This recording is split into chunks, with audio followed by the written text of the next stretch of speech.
My dad said, "This year's just too crowded. Maybe you and the kids sit it out." I said, "No problem."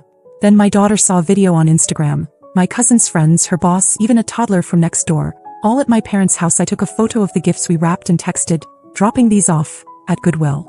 40 minutes later, my dad was at my door, breathless. I opened it and said, "It hurts to admit it, but they don't give a damn about me or my kids. I don't think they ever really did."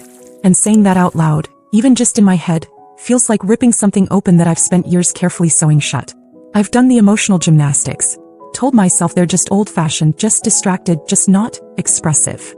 I've excused the missed birthdays, the forgotten names, the way they always acted like we were guests at their table instead of family. And through all of it, I still showed up. With gifts, with casseroles, with gas in my tank, and my kids dressed in outfits they'd pick out just for grandma. So when my dad called last week, I thought it was the usual check-in. He didn't even lead into it. No small talk. Just said, "This year's gotten a little crazy, more people than expected. Maybe you and the kids sit it out." That was it. Just like that. Like we were an optional add-on. Like we were taking up space.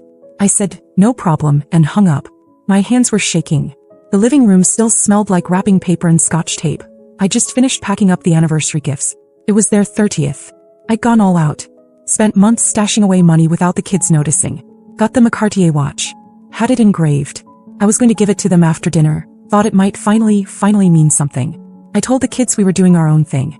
Said it like it was a treat. Ordered their favorite pizza, picked up extra marshmallows for Coco. Smiled through it like everything was fine. My son asked if Grandpa was sick. My daughter wanted to know if Grandma was mad. I told them no, nothing like that. Just a change of plans. 2 days later, my daughter walked into the kitchen with her phone. She said, "Mom, look." It was an Instagram story. Not one of those blurry, vague ones either. It was clear as day. Their house fully decked out. Balloons. Flowers. A catered spread. My cousin's college friends were there. Her boss. The family across the street with the toddler who once spit on our porch. Everyone. Even people I didn't recognize. And right there in the background, laughing and drinking, were my parents. My mom wearing the scarf I bought her last Christmas. My dad holding up a glass of champagne like he was king of the hill. My daughter stared at the screen, quiet for a long time, then asked, "Why didn't they want us there?" I didn't have an answer. I still don't. I walked into the living room, grabbed my phone, took a picture of the wrapped gifts sitting under the side table. The ones my kids had picked out and helped wrap. Then I texted the photo to my dad. No caption. A minute later, I sent a second message, dropping these off at Goodwill. I didn't expect anything. I didn't even stay by the phone. 40 minutes later, he was at my front door. I saw him through the window, pacing, jacket half on, no car in sight. He must have parked around the corner. I opened the door. He looked winded, like he'd run the whole way. He said we needed to talk. I didn't move. I just asked him, "What are you doing here?" And in that moment, I wasn't his daughter anymore. I was a mother who had run out of patience. He stood there like he expected me to move aside. Like everything could go back to normal if he just showed up in person and looked mildly regretful. I didn't budge. The door stayed half open, the cold air pushing in between us. He started talking fast, like that would help. Said things got a little bigger than expected. Said he didn't plan the whole thing. That my cousin took care of the invites. That it wasn't about excluding me or the kids, it just happened that way. I didn't say anything for a few seconds because I needed to be sure I wouldn't snap. Then I asked him one question. The toddler from next door made the list? He shifted his weight. Looked down like the ground was more comfortable than my face. Then he said something about how it wasn't meant to be personal. That we always take things too far. That I could have just called instead of sending a dramatic message. There was that phrase again. We, like my kids and I, are one blurry category he can dismiss together. Like a stain he can't scrub out. He tried to smooth it over. Said they were planning to call us the next day anyway. It's been a hectic week. He even said we could come by for cake that weekend. As if my daughter didn't already watch him give a toast without her. As if my son didn't already ask why Grandpa didn't want to see his drawing. So I told him about the watch. About how it took me months of cutting back, picking up extra shifts, saying no to things the kids wanted. I didn't want pity, I just wanted him to feel it. To know I gave him something real and he gave us nothing. He went quiet. That kind of quiet where you know the apology isn't coming. Then finally he said it. "You didn't have to do all that. Not thank you. Not sorry. Just a flat little reminder that everything I ever do for them is unnecessary in their eyes." That's when my daughter appeared behind me. She had socks on and was holding one of the gift bags, the one with the mug she made my mom in art class. She didn't say anything for a second, then asked, "Is Grandpa here to take the gifts now?" My dad looked at her like she was someone else's child. Didn't even try to kneel down or hug her or say hi. Just stared like she'd caught him doing something embarrassing. I said, "No." He's not taking anything. And I closed the door. He stood there for a second. I watched through the peephole. He didn't knock again.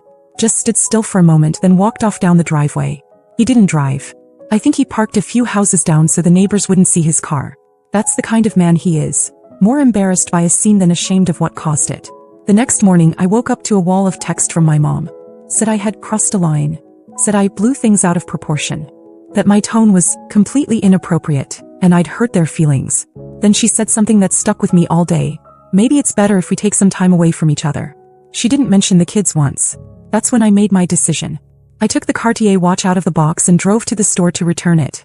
I had to argue with the associate about the engraving, but eventually got most of the money back. Enough to fix the water heater. Enough to maybe take the kids somewhere for the weekend. They didn't want our gifts. Fine. They wouldn't get anything from us again. After I returned the watch, I expected silence. That's how it usually went. They'd go quiet, wait for me to feel bad, then slide back into my life like nothing happened. I thought maybe this time would be different. Maybe they'd actually think about what they did. Maybe they'd say something to the kids. But I should have known better. The message came 4 days later. No apology. No checking in. Just a short text from my dad. Are you still sending the mortgage this month? Not even a question mark. I stared at it like I didn't understand the words. Like they couldn't possibly be that oblivious. That's selfish. For the past 4 months, I'd been quietly paying their mortgage. No fanfare. No announcements. They never asked me outright. Just made vague comments about tight months, and bad timing, and how everyone's feeling the squeeze lately. I didn't tell the kids, didn't even tell my friends. I just did it. Because I thought that's what family does. Even when it isn't returned. Even when it hurts. I didn't respond. That evening I got another message. This time from my mom. She said, just checking to make sure the mortgage didn't get delayed. We need to get the payment in by Friday. As if nothing had happened. As if I hadn't stood in my own doorway telling their granddaughter they didn't want our gifts. I sat at the kitchen table for a long time, staring at my bank app at the money I'd been setting aside like clockwork. It hit me then, how automatic it had become. How they'd come to expect it. How I was being used not just for convenience but for emotional leverage. And they never even pretended to respect me for it. So I texted back, no, I won't be sending it anymore. No explanation. No opening for a conversation. Just a line they couldn't cross anymore. My phone rang immediately. I didn't answer. Then my mom sent a flood of messages, asking why I was suddenly changing things, why I was bringing money into personal matters, how I could be so cruel over one misunderstanding. Said I should think of how this would affect the kids. Like she hadn't just written them off 2 weeks earlier. I didn't answer any of them. The next morning my dad sent a longer text. He said he didn't think I'd take it this far. That they never meant to hurt anyone. That they were trying their best, and I should be the bigger person. I deleted it without reading the rest. That week I sat down with my budget. I canceled the automatic transfers, redirected everything back to my savings. For the first time in months, I didn't have to juggle bills to cover someone else's life. I bought new sneakers for my son.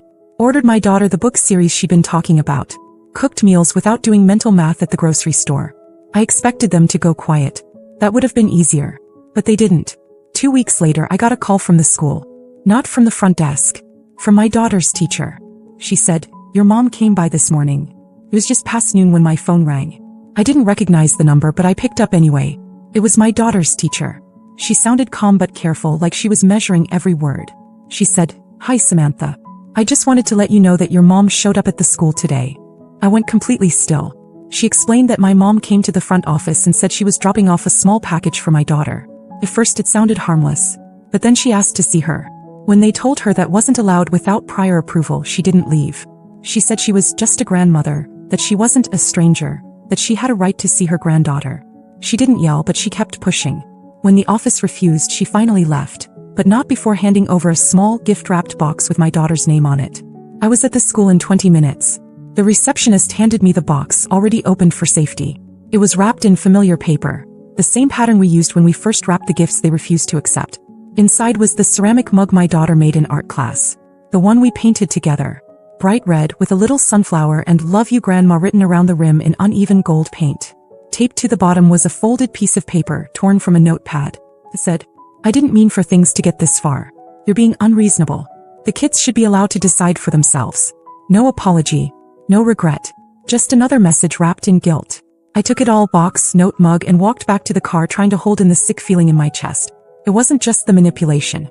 It was the fact that she'd gone around me. showed up at my daughter's school like she had some right to cut through the boundaries I'd clearly drawn. When we got home that night, I didn't tell my daughter what happened. Just said Grandma dropped off something she forgot to give us. She nodded slowly and didn't ask more. But the whole evening she was quiet. Sat through dinner barely touching her food, stared at the movie like it was background noise. He knew. Kids always know. After they went to bed, I texted my mom, "You are not to come near the school again. If you want to talk, right? Otherwise stay away. This is a boundary. Respect it." The reply didn't come from her. Came from my dad. He wrote, "If you think you're cutting us off and keeping our grandkids, you've got another thing coming." I stared at the screen. Read it twice. Took a screenshot and emailed it to myself. I forwarded it to a lawyer friend with a note that said, "Just in case." I didn't respond. Instead, I opened my filing cabinet and pulled out every record I had. The mortgage payments, the transfer confirmations, the texts where he hinted at needing help. I printed them, labeled them, started a folder. I never thought I'd be the type to need this kind of backup. But that text wasn't a plea. It was a warning. And it was the moment I stopped being afraid of what cutting them off might look like. 5 days passed since my mom showed up at the school, and the silence was louder than anything. No texts. No calls. No random messages pretending to be casual. Just a thick, dragging quiet. The kind that feels like it's waiting for something to explode. Then Saturday came. The knock wasn't loud. Not urgent. Just 3 solid taps on the front door. I looked through the peephole and there they were. My parents. My mom holding a folder. My dad standing stiff behind her, jaw set like this was going to be a negotiation and he was ready to fight. I didn't open it right away. First, I went upstairs and turned the TV on in the kids' room. Told them to stay up there and not open the door no matter what. Then I went back down and stepped outside, closing the door behind me. No hello. No small talk. My dad jumped straight in. "We came to talk. We need to fix this before things get ugly." It wasn't a plea. It was a warning. I didn't say anything. Just waited. My mom handed me the folder. I opened it. Inside were 2 envelopes, each labeled with my kids' names. The handwriting was hers, in those tight little letters she uses when she's trying to be taken seriously. She said they were letters, just to explain our side of things. That they didn't want the kids to think they'd been abandoned. I told her they had no right to send anything directly to my children. That what happened wasn't a misunderstanding. It was a decision. A pattern. One that had gone on for years and finally hit the wall. Then she said something that made my stomach turn. "We didn't think you'd actually go through with this.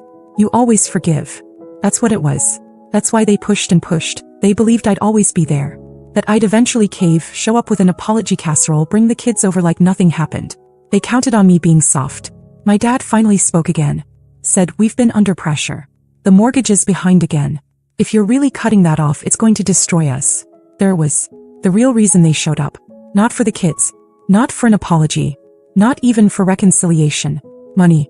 I said, "You'll figure it out. Just like I have." He looked at me like he was seeing me for the first time. Then his voice dropped into that bitter, defensive tone I knew too well. "You're punishing your own parents over a party. Do you know how ridiculous that is?" I laughed once. Not because it was funny, but because I couldn't believe they were still trying to spin it. This isn't about a party. It's about a lifetime. They left not long after. No explosion, no slammed doors. Just a tight-lipped retreat. I stood on the porch and watched them walk to their car without looking back. That night, at exactly 9:03 p.m., my mom texted, "You've made your decision. I hope you're proud. We won't be reaching out again. Don't contact us unless it's an emergency." I stared at it. It didn't even hurt the way I thought it would. I didn't cry. I didn't panic. But I did feel something break loose inside me. Something old. Something I'd held on to for too long. Later, as I was tucking the kids in, my daughter wrapped her arms around me and whispered, "Even if they don't come back, we're okay. We have you." My son mumbled, already half asleep, "We have the fun house now." I kissed their foreheads and turned off the light. And I realized, they were right. We were okay. It's been just over 3 weeks since that last message. Since they drew their line in the sand and told me not to contact them unless it was an emergency. No one has said a word since. No surprise calls. No vague texts pretending everything's fine. No cards for the kids. No curious questions passed through relatives. Just nothing. And I won't lie, at first the silence felt like something was missing. Not them exactly. Just the noise I was used to. The constant tension. The watching and waiting for the next jab dressed up as concern. When it stopped, it felt like walking through a house he used to live in. Quiet but heavy with memories. I've had to remind myself daily. This is peace. Not loneliness. Not a cold war. Just peace. The kids adjusted faster than I expected. Maybe because they were already halfway there before I even noticed. My daughter's been writing these little stories and taping them to her wall. Stories about a girl and her magical dog who can travel through time. She told me the other night that the girl always wins because she remembers who she is, even when people lie to her. My son built a fort in the living room out of blankets and chairs. He says it's the no sad people zone. They eat snacks in there and watch old cartoons, and every time I peek in I think about how lucky I am that they didn't let bitterness take root. They still laugh. They still believe in good things. A few nights ago I found the box of gifts we'd wrapped before all of this. I thought I'd donated everything, but apparently one bag got pushed behind the coats in the closet. Inside was a frame my daughter made with a photo of the four of us, from 2 years ago, back when things still felt fixable. She had decorated it with tiny foam hearts and glued a note to the back. For Grandma and Grandpa's anniversary. Please don't cry. I sat on the floor for a long time holding that frame. Not crying. Just sitting with everything. It was never just about that party. It was about years. Years of being sidelined, of being useful but not seen. Of showing up with kids in tow and hope in hand, only to leave feeling like I'd crashed someone else's holiday. And the truth is, if I hadn't pulled away this time, they would have let it happen again. And again. And again. They're not reaching out because they miss us. They're staying silent because they lost control. I finally stopped being the daughter who swallowed it all and smiled. And that's not the version of me they know how to love. Still, it hurts. There are moments when I want to send a picture of the kids playing in the snow, or forward a silly video, or share a birthday invitation. I catch myself reaching for my phone and then I stop. Not out of anger, but because I remember what they did when they had the chance. They turned their backs. And now they're pretending they're the ones who've been wronged. So this is where it stands. I'm not making any promises. I don't know what will happen next year or the year after that. I don't know if they'll reach out when things get harder, or if they'll let pride bury what little relationship we had left. But I do know this. If they ever want to come back, it won't be to the same door they walked away from. It'll have to be different. Or not at all. For now it's just me and the kids. Pizza nights. Pajamas all day on Saturdays. Homemade decorations and music too loud and cookies we always burn a little. It's not perfect, but it's real. And it's ours. So maybe this is the last update. Or maybe not. Either way, thank you for reading. We're okay now. Really okay. And for the first time in a long time I don't feel guilty for saying that.